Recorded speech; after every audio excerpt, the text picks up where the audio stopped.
my innocence. I slept in this nursery. I stared out this window at the orchard. I woke up happy every morning. It looked exactly the same then. Nothing's changed. All white. Oh, my orchard. After the dark and dank autumn and cold, cold winter. Yes, a cold, cold winter. Have you had enough of that yet? But we're here not to talk about the weather. We're here to talk about the winter or the weather. We're here to talk about genre. Though genre is like the weather. You always have it, right? It's not like you never have weather. You always have, or you ever not have weather. You always have some kind of weather. Even when there seems to be no weather, we say it's just calm. It's like that with genre as well. There's always a genre operating, right? To structure our expectations as we go about reading a text. We walk up to a poem, we say, that's a poem. And all of a sudden we're reading it in a certain way that we wouldn't read it if we said, that's a novel, right? And this is something that Fowler gets into in his difficult and abstract essay that I wanted you to have a stab at, take a stab at anyway. Fowler calls our attention to modern concepts of meaning, such as Dan Sperber and Deidre Wilson's theory of relevance. As Sperber and Wilson have made very clear, Fowler writes, coding and decoding, and that must include generic codes, play only a limited part in communication and interpretation, which are largely a matter of small-scale inferences guided by relevance.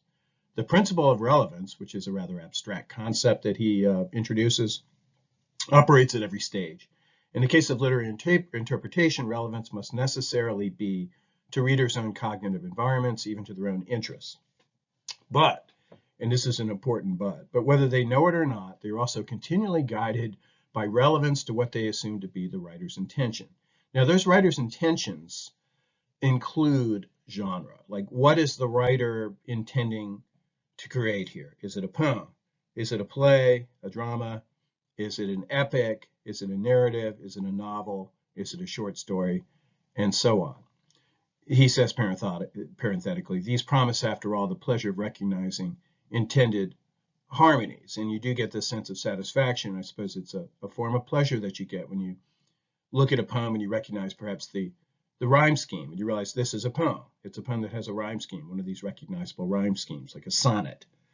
We're going to be talking about sonnets.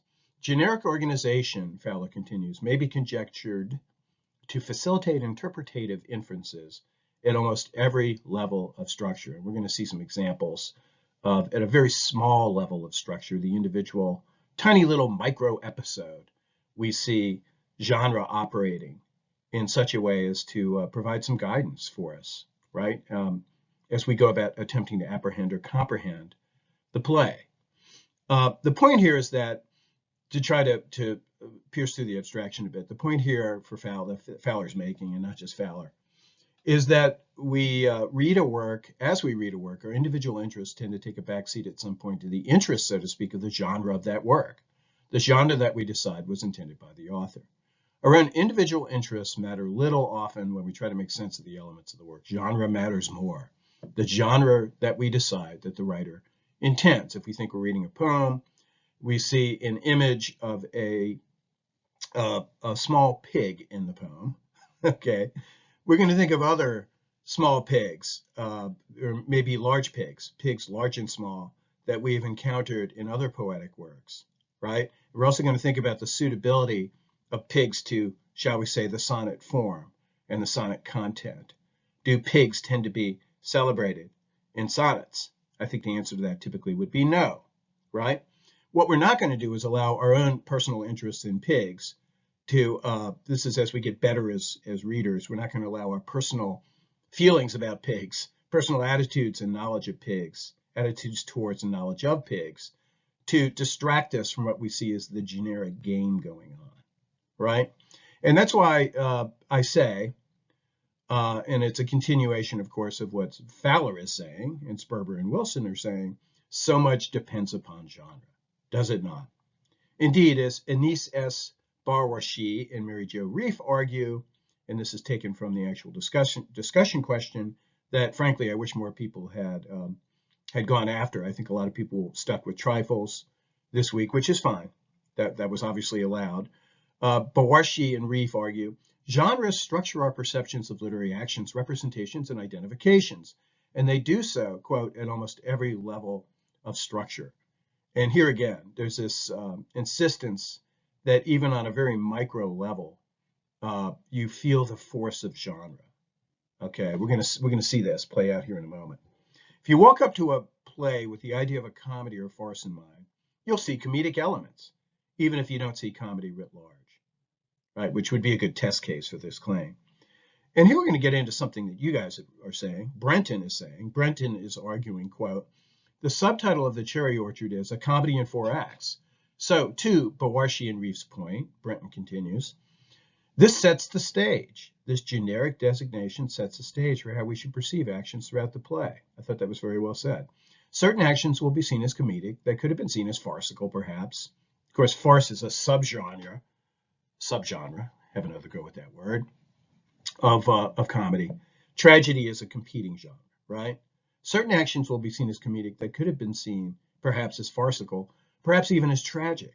And we're going to see here in this example chosen by Brenton, this sort of choice between the tragic significance of a small event and a more farcical or comedic one.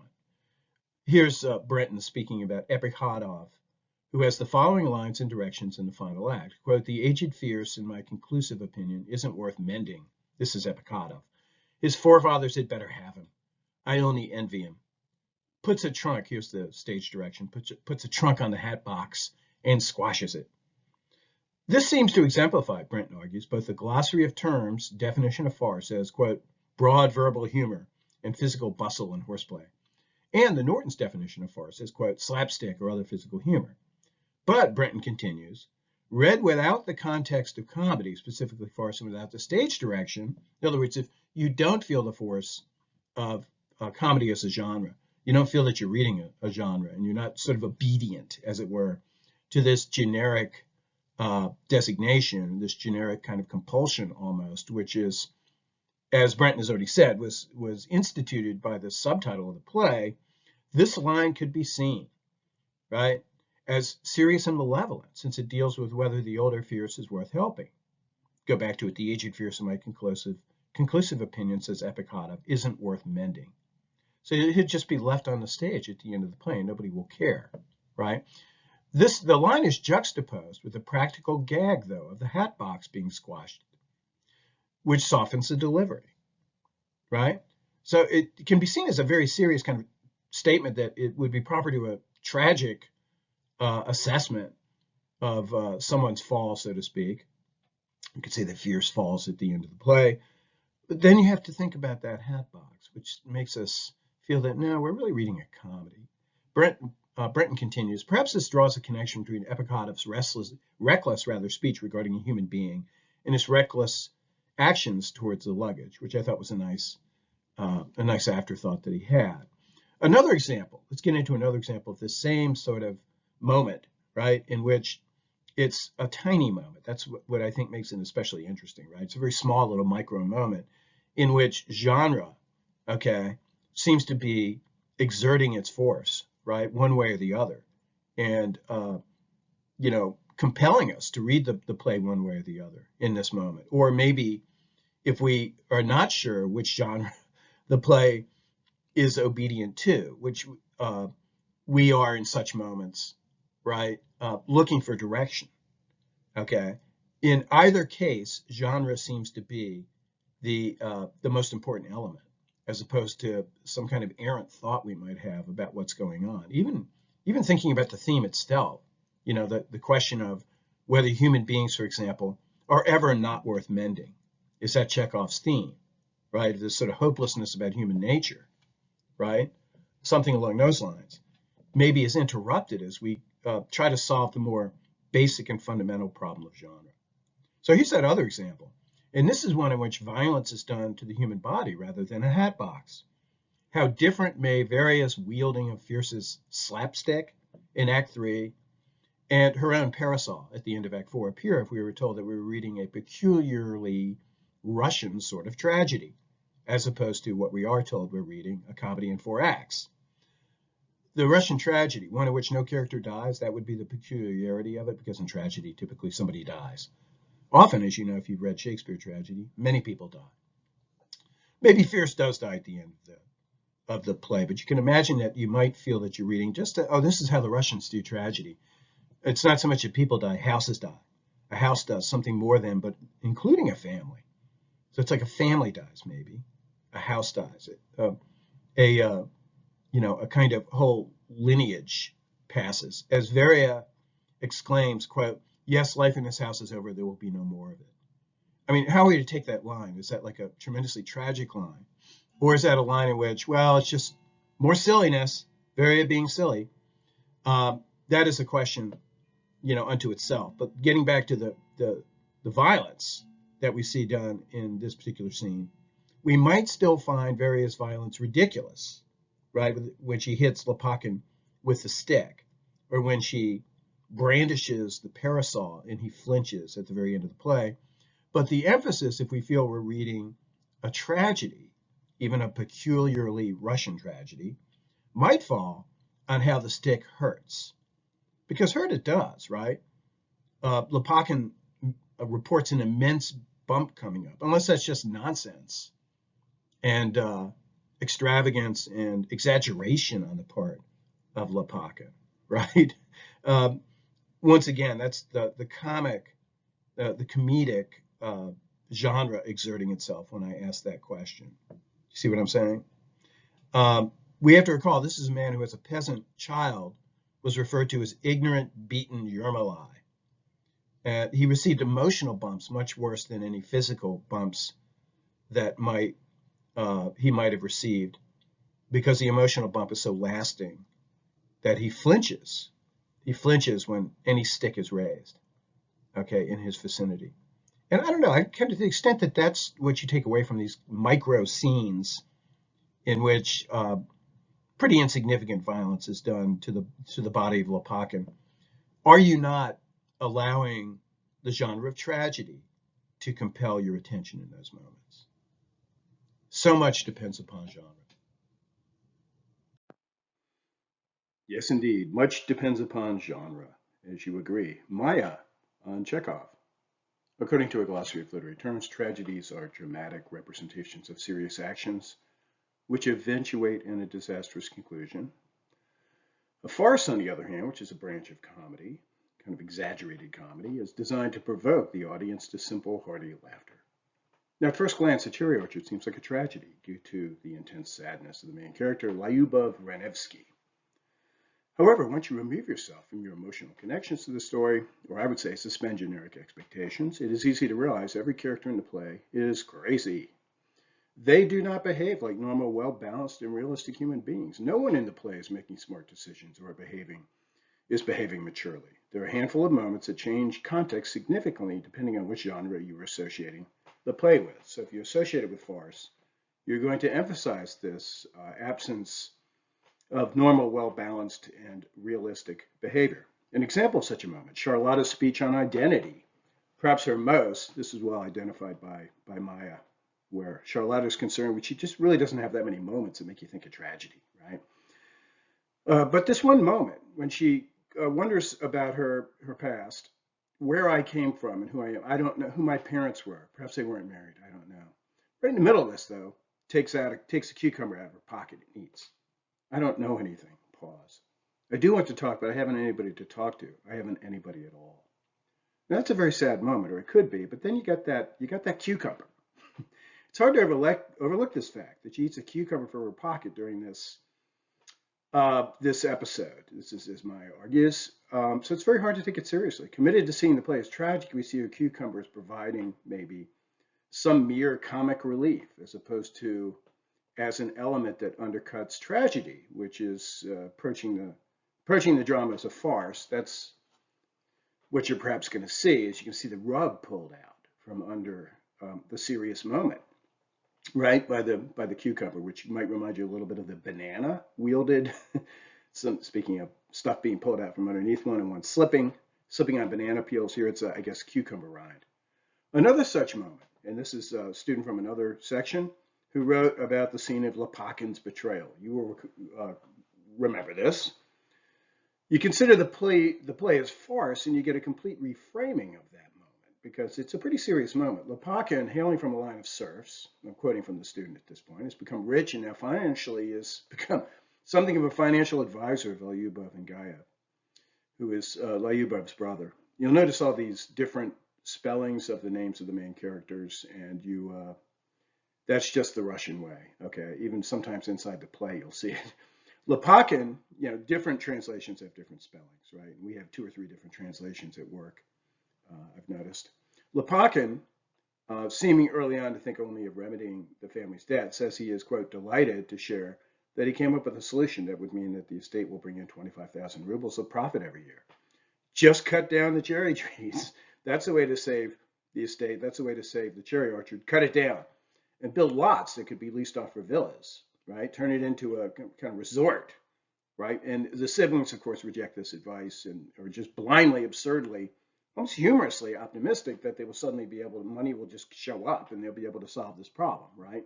It's almost farcical how confident they are that they will take care of the problem without having to resort to Lopakhin's advice, right? Well, then, of course, the orchard goes for sale just as Lopakhin warned, right? So you see how you're faced with this generic situation. Okay, is this sort of tragic moment when the hand of fate reveals itself against these silly, right? These, well, maybe silly in their expectations, but tragic in their, right, in their hopes and dreams and aspirations. Well, it is revealed at a party that Lopakhin was the buyer.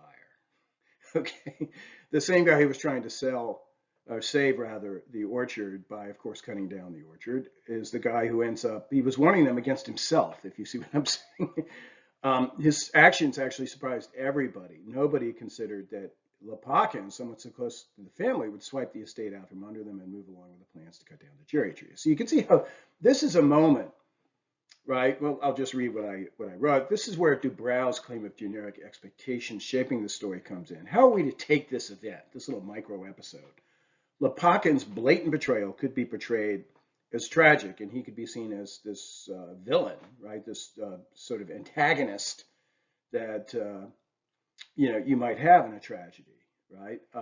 And someone who is very destructive of the hopes, dreams, aspirations, and hubris of the main character, the hero or heroine. In the context of comedy, on the other hand, all this just seems absurd, and you're just laughing, right? At the silliness of the whole thing, and the absurdity of Lyubov and Gayev, and even Lopakhin, who doesn't, at some level, doesn't even, he's celebrating with them at the end, after he's bought up the orchard, not seeming to realize how this probably looks to them, if you see what I mean. That sort of blindness, again, that's kind of comic at some level. Again, from the perspective of tragedy, Varai, remember the daughter's supplication, subsequent to this event, when she suggests that an unfair and terrible fate has befallen them, she sounds like a character in a tragedy, right? I'm thinking now of some of the responses to this episode beyond Lopakhin's immediate response of unresponsiveness to how this might look to other people. Varia has got a very, really tragic kind of perspective on it, right? Think of how our words would sound if we heard them spoken by Ismene or Antigone. Now, one might point to the equally, potentially at least, tragic moment of Madame Ranevsky's emotional response to the auction of the family's beloved estate. You remember what she says? This is her response. My estate, my beautiful estate, as a student in a different section put it, her nostalgia, her inability to let go of the past, and her tears are often portrayed as symbols of the passing of an era and the inevitable change that accompanies it. And it seems to me that that sort of affect, that sort of emotion that she's displaying in these moments, if we take it seriously, that's the question. If we take it seriously, could be proper to the genre of tragedy. However, as yet another student opines, quote, when approaching the cherry orchard as a farce, we can view Madame Ranevsky's melodramatic outbursts and her failure to take practical steps to prevent the auction, not necessarily, I mean, Lopakhin's advice is not the only advice she gets. There are perhaps some other things that could have been done, right?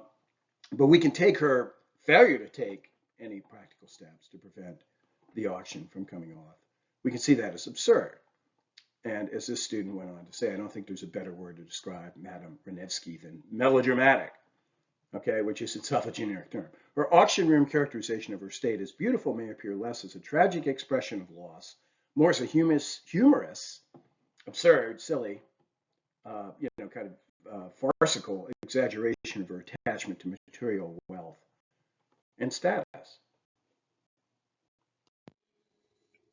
So much depends upon genre, right? So much that, in fact, we may imagine that genres are fixed categories, static categories that don't change, and that the original genre is somehow given to us as though we didn't discover them or construct them ourselves as human beings over the course of whatever civilization, in the history of whatever civilization of which we were a part, that there's these fixed categories that probably transcend civilizations. So you have Chinese tragedies, right? Indian tragedies, you have African tragedies, you have American tragedies, Russian tragedies, right? And it's tragedy is just this category that just won't change. Well, not precisely, right? Not precisely, although the question is very complex. And we're not going to get to the bottom of some of these questions that I'm introducing. The important point is to introduce the questions and get you thinking about some of these topics right now, because I think it's going to make you better English majors, right? So turning to what you had to say, as Chris and Carly agree, The Cherry Orchard, whatever it is, certainly is not simply a comedy. As Chris notes, echoing Joanna's term, some of the social topics are a little too dark, especially the scene where suicide is brought up between Yepahatov and Dunyasha. Michael asserts that, quote, this play has elements of both comedy and tragedy. A reader may perceive The Cherry Orchard as a tragic play with comedic undertones or as a comedic play with dark undertones. I thought that was very well said. Carly introduces the notion of a tragic comedy, or later, as she puts it, comic tragedy, which is discussed, tragic comedy, yes, by Abrams and Harfin, and makes me want to ask you, and this could almost be a discussion question, couldn't it? It's not, but it could be. Does it fit their definition? Does The Cherry Orchard fit the definition offered by Abrams and Harfin of the tragic comedy? Okay. Does it threaten tragedy but end up, this is one of the criteria, does it threaten tragedy, threaten to become a tragedy, but end up ending happily as the way a comedy would? So that's where we get the tragic comedy, where even tragedy precedes in the term itself the structure of the term comedy, tragic comedy. So you get a sense of the sequence and the way that it works, although you can imagine it working the other way around, which we want to go back to Carly's notion of the comma tragedy, right? Hey, by the way, is not tragic comedy not so much a threat to the notion of genre, it's just a new genre, one which, introduced, further testifies to the power of genre to structure perceptions, etc., right? So here's somewhere in the middle. Do you see where we are here? Somewhere in the middle between a hymn of praise of the extraordinary formative power of these fixed and static categories as though they were handed to us by some divinity, tragedy, comedy, I guess tragic comedy, but that's my whole point here, is that tragic comedy seems to have arrived on the scene after tragedy and comedy have come into the realm. It's a more modern mode, okay? There probably are some tragic comedies. You can make the argument that they're tragic comedies further back in the tradition, but it's not a dominant genre, okay, on par with comedy and tragedy back in the Greek scene, right? In the ancients, amongst the ancients, they wrote tragedies and the comedies. They didn't have a category called tragic comedy. When they had their contests, they used to have these contests between these playwrights. They had a contest in tragedy. They did not have a contest in which people entered examples of tragic comedy. That is a more Johnny-come-lately genre, okay? So you can see what it testifies to, does it not? I mean, what I just said, you could say the emergence of tragic comedy as a genre in its own right speaks to the power of genre, right? Because when we get something that falls between two genres, we just come up with a new genre. At the same time, it speaks, does it not, to so it speaks to the staying power of specific genres, right? And the shall we say the power of that very term and concept genre, right? At the same time, it speaks, does it not, to the fact, as I said before, that they really can be mixed, as it were, okay? Although what comes out of the mix between fixed categories that turn out not to be fixed might itself be a genre, if you see what I'm saying. So you kind of get evidence of both possibilities there. The fact that it's not as though genres don't conceivably evolve, that they don't mutate, and that they don't mix and kind of have offspring, as it were. Beautiful children, the beautiful child called tragicomedy, right? Who's a child of tragedy and comedy.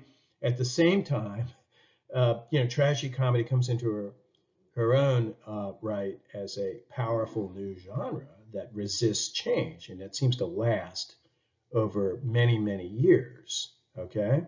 If it's a viable, as it were, aesthetic offspring. Don't some works fall outside existing genres? What about trifles? Wait, trifles is tragedy, right? Isn't it? Sort of. Well, what the heck is it if it's not a tragedy? Well, Amanda has an opinion. Glassbowl's Trifles is a tragedy in many ways. Trifles begins with a scene. The kitchen is now the now abandoned farmhouse of John Wright, a gloomy kitchen. This places the play in a dark setting, which is similar to what we have in Antigone, where the royal house of thieves is presented at night, and invading armies of Argos have just been driven from the city.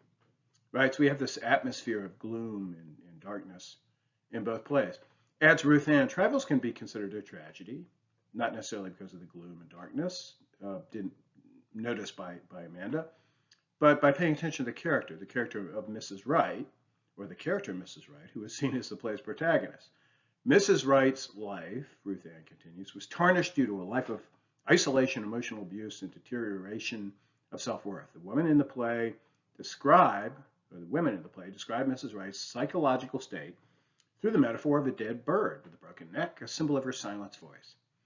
And Ruth Ann continues, Mrs. Wright's arrest for her husband's murder was a response to systemic injustice. We'll return to that claim down below, rather than a personal moral failure, which is what we expect more in a tragedy, but this is not a problem, Ruth Ann is suggesting.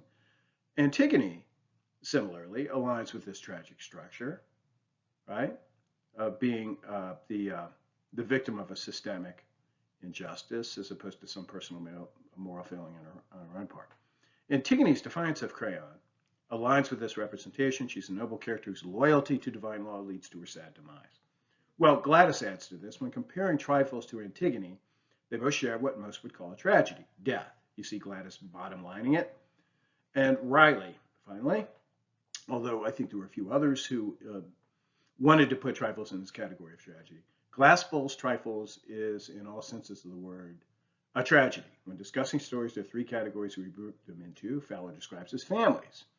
This is something that generic people interested in genre people, the generic Fowler, are interested in these families which are united by their resemblances of each member to other members of the family, even though they are not identical by any means.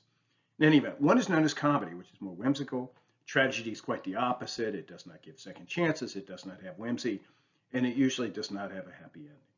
Alora, finally. It follows the story of human suffering and is therefore a tragedy. Okay, here's the question. Is every work, because I'm going to put all these together, Amanda, Ruth Ann, Gladys, Riley, and Alora, is every work that ends on an unhappy note with a sad demise, even death, and that is without whimsy, being gloomy, its characters suffering tarnished lives, there being no second chances? Is every such, definitely downbeat work a proper tragedy? Don't epics, for example, have plenty of such events? Let's turn to Harfam and Abrams, for whom a tragedy is, quote, a dramatic representation of serious actions, or tragedies are dramatic representations, excuse me, of serious actions which eventuate in a disastrous conclusion for the protagonist. Well, as conclusions go, death sounds disastrous, does it not? So we have a tragedy, right?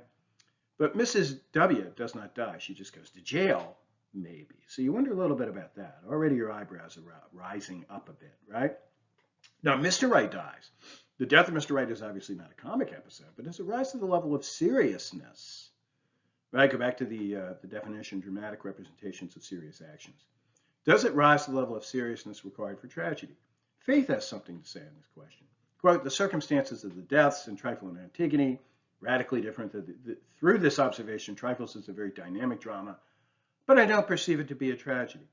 Now, the circumstances she's talking about, made up of the actions leading to the deaths. And thus the question arises again, just how serious are the actions in Trifles?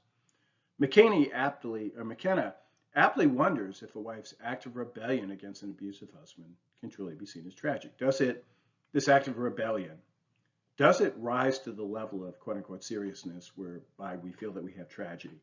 Connor, there's no traditional hero in the story. We have a untraditional hero in the story, if Mrs. Wright is to be the hero. No one at the socio-political center is involved. You see what Connor's getting into at this point. Typically in tragedies, you have people of social consequence, people at the socio-political center of a culture who are involved. It's the same thing with epic. And you don't tend to have fairly obscure people, which, for example, Mrs. Wright and Mr. Wright, who are suburbanites, or in this case, small town, denizens of small towns, or rural livers, right? People living in a rural community. And, quite a bit of physical distance between you and other people in that community, right? So you don't have that public consequence, despite what, Ruth Ann was saying before, which is that, we've got this systemic thing going on here, don't we, right? We get the feeling that given the social system as it now exists in this country, there is a public dimension to this. This is something that's happening everywhere. So you can see how that might be something Ruth Ann would want to push back with, right? But let's proceed with the argument against. This is actually, as I'll say in a moment, it has to do with the question of magnitude. Gladys notes how it's sad Mrs. Wright was living a life where she was emotionally drained and not so much appreciated as a farmer's life. That's her condition. Yeah, it's sad. Again, is it seriously sad enough?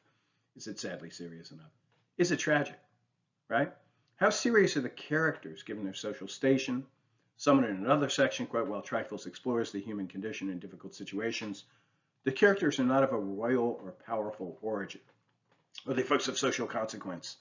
Do we have magnitude, right? Do we have magnitude, which figures in Abrams and Harpham in their discussion? In this play, we certainly do in Antigone, right? Do we in this play? And this is a real question. Once again, let's keep in mind what Ruth Ann said about that public resonance, because it's so typical in a way of what's going on in the social system that we have in this community and beyond, right? Well, Ruth Ann you won't be surprised, has a comeback. Quote, while Trifles may not be a tragedy as definitively described by Aristotle, it achieves a painful, modern, domestic form of the genre. See, she's suggesting to us that maybe there's a different kind of tragedy that we have here. We have a domestic tragedy, a modern tragedy. It's painful. Maybe it is. We don't have what we have in, for example, Antigone or Oedipus, where you have a scene of suffering. That's that word pain there, right? Painful, modern domestic tragedy. You have something beyond pain.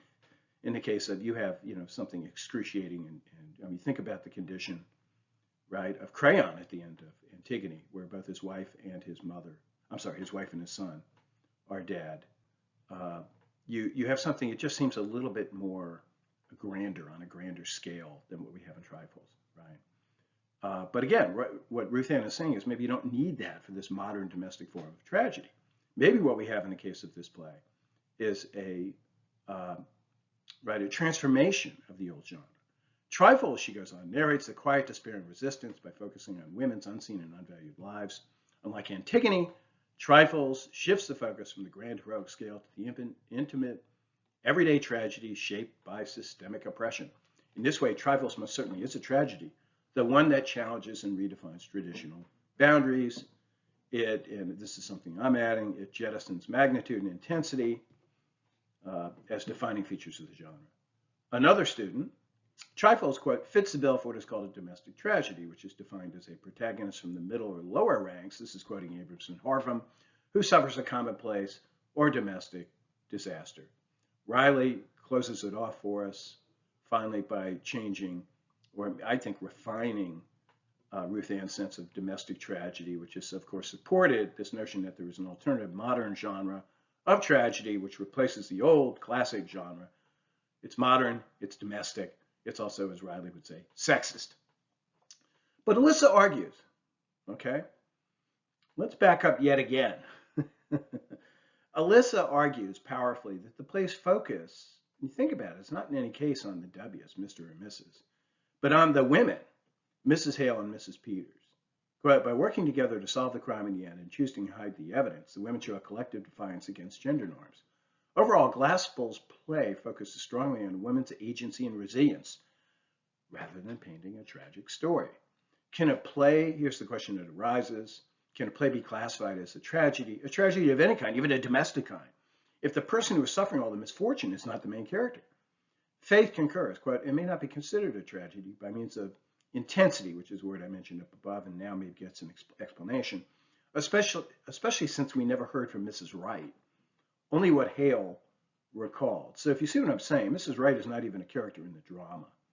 So you cast about trying to find out who's the tragic hero of this place, and can we have a tragedy when, you know, the best candidate for that position isn't even in the play? Okay, it's a little weird, you know, and it's pushing the definition of tragedy, domestic or classical, pretty far, you know, when you approach the play and you approach the question this way. Moreover, as we wondered above, well, we do not even know if Mrs. Wright has a disastrous end, since the play ends with Mrs. Hale and Mrs. Peters not giving the evidence up to the men. It is fully possible that she'll be fully acquitted. So we may not even have that other part of the definition, which is, well, serious actions leading to a disastrous consequence or disastrous ending. We may not have a disastrous ending. So it's starting to look, by these, I think, timely rejoinders to our scrambling around a bit to make this fit into the category of genre, of tragedy, we have some real doubts about it, don't we? And I'll just close with some more good stuff that you guys had to say. Trifles doesn't follow the classical structure of a tragic hero's fall. It's more commentary on gender dynamics and social neglect than an exploration of fate and moral duty, as we see in Antigone. It leans more towards a social critique. Sinai puts it well. The repressive social and household systems that restrict women are criticized in the play, making Mrs. Wright a victim of these systems rather than a proactive contributor, such as we find in tragedy, to her own demise. As another student asserts, quote, this story goes into the darkness that women often deal with regarding men. Indeed, but is not that darkness remediably, which is to say it's corrigibly, you can correct it, you can change it. Isn't it remediably moral, social, and even political, rather than, well, mysteriously and irremediably metaphysical? Tragedy points to a darkness that cannot be enlightened. That's, I think, sounds like a poetic way of putting it, but the situation in tragedies is rarely one in which you feel that some sort of, okay, we just need to change the politics of that culture and everything will be just fine.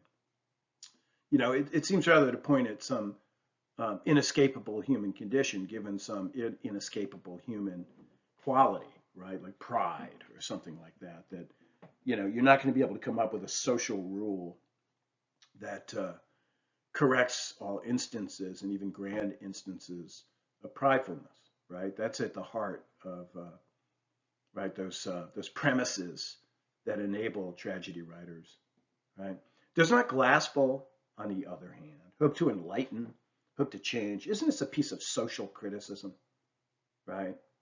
That's where we are. Okay, then. So trifles maybe occupies not the space of an existing genre, but seems to point at something, I don't know, perhaps clearing space for some future genre, conceivably, itself a, metaphorically speaking, genetic mutation away from tragedy, which you see even in some of the decisions made by Glaspell, for example, chiefly that of moving tragic action off stage and placing us at a point outside of such action, beyond such action, where much of the significance of that action is still to be determined, right? It's not immediately present. There are all kinds of ways in which, in fact, we don't have what Aristotle seemed to think was required for a tragedy, and that again could be a nice little discussion question, but that's a good example of the kind of discussion question that would be better if this were a course on Renaissance tragedy, as opposed to a course which is all about an introduction to literature, right? So once again, there's certain topics that are just exceedingly interesting, probably to you as well as they are to me, that are not our proper focus because they just require that we go into too much detail in certain directions. It takes us away from the center line of what we're doing in the class, which has to do in this moment with genre, right? So let's offer something of a generalization at this point. Genres are in motion. They're not static. They're not static. They're stable now. You know, they're not wavering all over the place, are they? We don't have these genres mutating wildly in any number of different directions over time, right? But I repeat, they're not static. They are mutable, okay? And I want to introduce a new concept here because it's an idea that we'll be employing. They're also modal, right? Now, what do we mean by that? We're going to get into Fowler here in a moment, not just to explain what one might mean by modal, but to confirm some of the points that we've just made. So let's just begin with Fowler, and I'll come back to this notion of mode here in a moment, which is something that we'll be employing down the road of the course. This is what Fowler has to say. Considering genres as families, by the way, Fowler's writing about himself. Can you imagine that? In this book, so when Fowler shows up, he's talking about himself. Considering genres as families, as Fowler did, Fowler notes, made it possible, even obligatory, to adopt a diachronic historical approach, and so offered a fresh approach to the problem of historical change. For Fowler, the so-called fixed historical kinds are not at all fixed but mutable, continually renewed repertoires of characteristic features, external structure, rhetoric, topics, and the like, right? And I underline that statement because it struck me as important.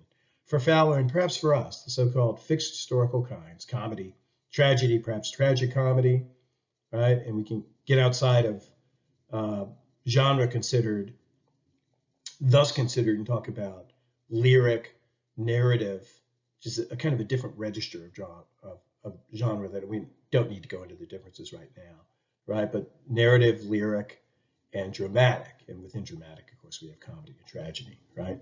But for Fowler, the so-called fixed historical kinds, comedy, tragedy, narrative, lyric, all the rest, are not at all fixed. They're immutable. They are continually renewed repertoires of characteristic features, external structure, rhetoric, topics, and the like. For example, rhetoric in Antigone, you have the chorus speaking in a certain way that you don't have Creon speaking, right?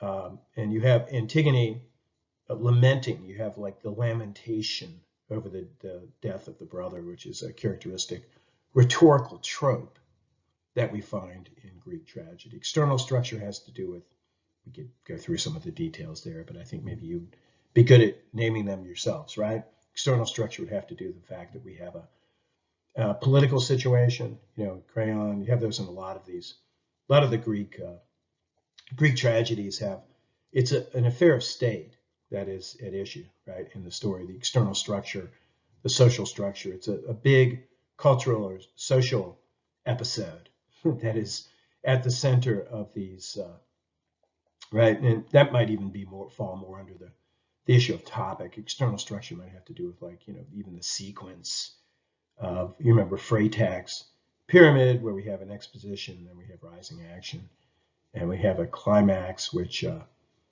know, denouement and all that stuff, right? Falling action and the denouement. What we have in tragedy, of course, is, for example, according to Aristotle, the recognition, anagnoresis, right, was the Greek term.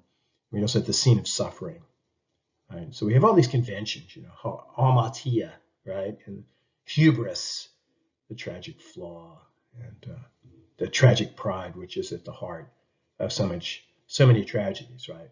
These are those characteristic features that are continually renewed, and the repertoire is continually renewed, you know, as tragedy makes its way through the tradition, okay, according to Fowler. And the renewal itself is a sign of mutability, okay, of the fixed historical kind known as the genre, because we do have little changes that you can see, for example, as you can just go down the history of, like, Senecan tragedy, you know, revenge tragedy, all the different tragedies, Roman tragedy, you arrive at Shakespearean tragedy, make your way into more modern tragedy, and you see that it's still recognizable as tragedy, but it's not that there has not been no change, okay, in the kind. Now, he goes on to say, such repertoires are not a means of classification so much as a source of signs and a language or coding system that allows economical yet intelligible communication. Quote, Change of the repertoires is continual, for new works signify precisely by their modulating of specific previous states of the genre. Hence, their own addition to it modifies the existing state, and a series of such successive changes may alter it almost out of recognition. Yeah, I'm not going to argue with Fowler except to say that to the extent that it gets altered out of recognition, don't we have a different genre at that point? And maybe that's his point, is that, to the extent that it's not out of recognition, even if it comes close to being out of recognition, you can tell there that you still have tragedy, and it still deserves that term with a big T even, right? Which testifies once again to the power, though not, immutable and static, the power of genre, just as it exhibits this kind of power, what we call staying power, right? It just lasts. And he has more to say, and I've got some other stuff underlined down below, but I think this micro lecture is almost becoming a macro lecture at this point. Let me just read the last sentence. Throughout kinds of literature, the last underlined sentence, throughout kinds of literature, that's Fowler's own book. Throughout, I should say, kinds of literature represents, quote, genre as a continually dynamic metamorphosis whereby in the course of history, kinds are assembled, become more consciously practiced, form the basis of modes, enter into temporary mixtures, hybrids, and modulations, and combined to form new kinds. And that's where this idea of the mode comes in to play that I mentioned above. Told you I'd tell you something about. May wait till next time to talk more about this because we're going to be talking about chorus, the chorus for next week.